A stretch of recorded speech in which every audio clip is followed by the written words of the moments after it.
talk about someone who I think is actually significantly more disingenuous. Glenn Beck. So on Monday, Glenn Beck revealed to his audience on the Blaze TV that he's been battling a series of health problems that have left doctors completely bewildered. Now, I will tell you this. I know a lot of you, stop laughing. I know a lot of you, because you're so jaded and cynical,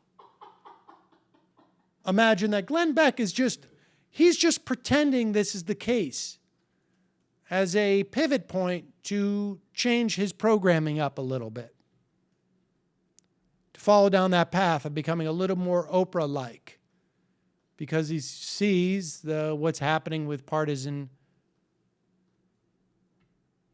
TV and radio, and is trying to sort of broaden out so he can also get more space on cable carriers. Okay, that's cynical. And I'll tell you why you are wrong to disbelieve anything Glenn Beck says, because he cried when he talked about this. And who would ever do such a thing? I'm going to try and read this without crying myself. He said, the problem started when he was on Fox News.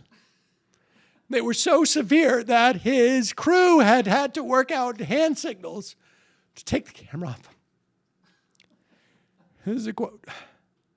We didn't know at the time what was causing me to feel as though out of nowhere my hands or feet or arms and legs would feel like someone had crushed them or set them on fire or pushed broken glass into my feet. I can't tell you how many nights my wife would sit in the light looking at the bottom of my feet to make sure that there really wasn't any glass in it. Now, let me just say one thing. At one point, maybe his wife should have said, Glenn, we do this so many times that you wouldn't even be able to tell somebody. How many times has it happened? Maybe it's actually a sensation that's coming from inside you. There's not really glass in your feet. I don't know. However, doctors told him that as a function of him not sleeping only 4 hours a night, he hadn't had any REM sleep in more than a decade. And in New York about 18 months ago, Beck went through a battery of tests, including one for traumatic brain injury. Quote, I did so poorly on this test that the doctors shared the results with my wife and didn't focus on them with me. I never wanted to see the results. I knew I was functioning at about the bottom 10%. I knew when I couldn't figure out simple math problems or remember a series of words, I was in real trouble. Doctors said within 5 or 10 years, you may not be able to function at all. Understand, incidentally, this is when he was the king of the Tea Party, going through these things where his brain was functioning only 10% capacity. So either he has an incredibly developed brain, far beyond a mere mortal, or it was just that the Tea Party was being led by someone who was operating on 10% of their brain capacity. He was helped out when he moved to Dallas, and fortunately moved near Carrick Brain Centers.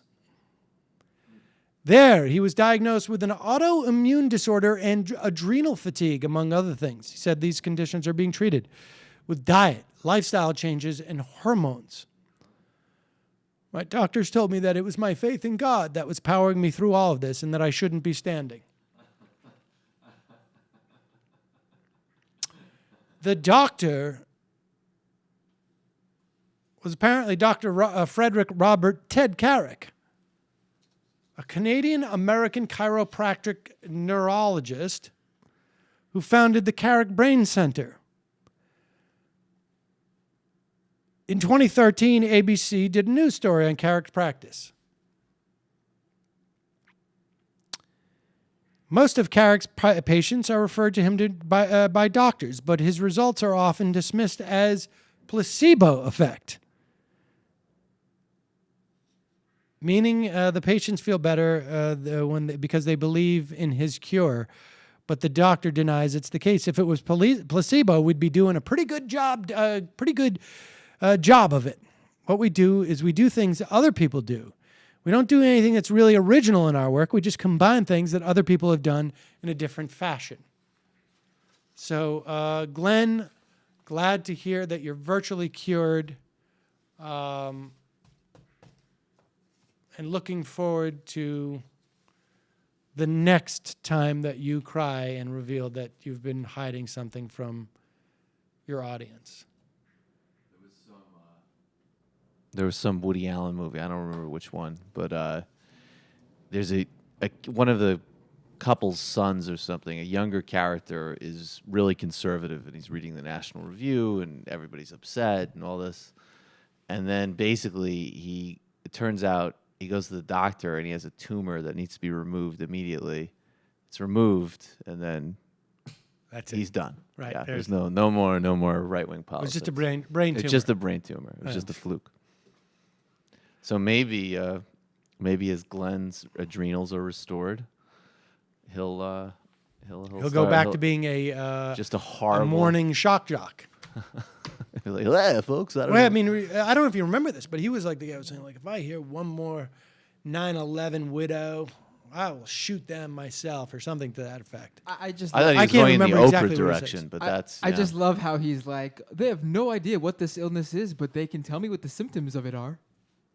Well, you can tell what the symptoms are. He probably is. I mean, he doesn't look like a healthy dude. Probably does have some problems. I mean, he doesn't look any unhealthier Yeah, than it could be Rush just Limbaugh. mental. It could be just he's got mental illness. That's kind of right. Just severe mental illness. But he's shrewd. He's so shrewd.